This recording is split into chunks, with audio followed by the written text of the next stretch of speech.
Hi guys! Another day, another vlog. Uy! Araw nga ay tayo magluluto ng sumang balinghoy. Ayan at akin na nga binalatan niyang. May natira nga kami diyan nung nakaraan. Naisipan kong sumani naman ng maiba. Kalalaki nga ng mga balinghoy na aray. Kita nyo naman oh. Ayan nga't akin ang hinugasang maigi para matanggal yung mga dumi-dumi. Tapos kinuha ko na yung pinakayadyaran at akin na nga sinimulang yadyadin yan. Ang paggawa nga ng ganda ring suman ay matrabaho din gawain. Ayan nga't yayadyadin mo. Tapos pipigain mo.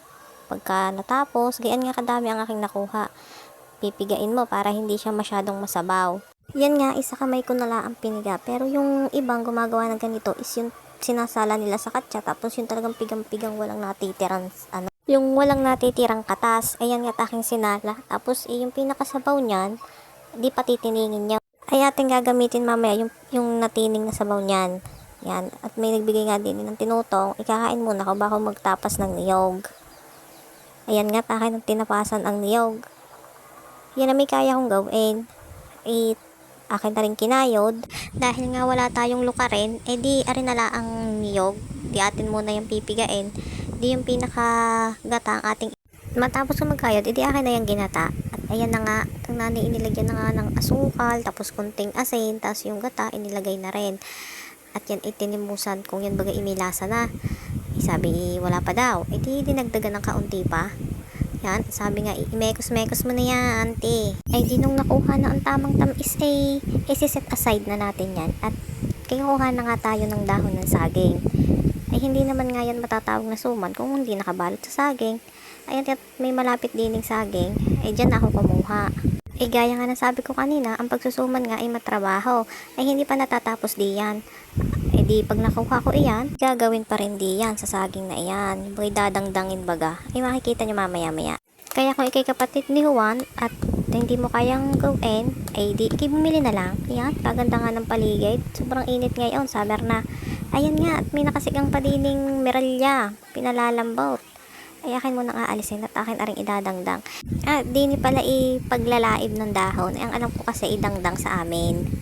Yan nga't pag natapos ko iyang ilaib, di yan ay aking pampupunasan. Yan. Di akin ang ilalagay aring kaninang pinatitining namin. Yan nga yung pangpalagkit. Ari aking minekos-mekos, di ang nanay pinupunasan na aring mga dahon na ari. Ayan nga, at amin na aring ibabalot sa dahon. Madali lang naman nga magbalot nito. Di yan nga, ilalagay mo tapos tutupiin mo lang sa magkabilang dulo. Ayos na yan. Diba? Ayan, patapos na kami. Nakagawa nga kami ng 100 pieces. So, hindi. Dami naman nun. Di nung natapos na kami, yan nga, sinalansan na ng nanay para naman nga amin ng maisigang at mapapasabi na lang talaga ng okay na to. Ayan, at okay na nga't luto na ang ating sumang balinghoy. Sarap lalo ito kung merong kape. So, ano pang iniintay? Di atin na tong tikman. Taste test. Ayan, kita nyo naman.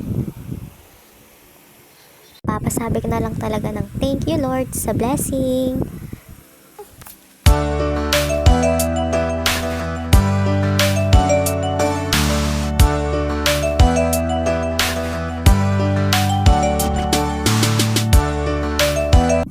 Thank you for watching.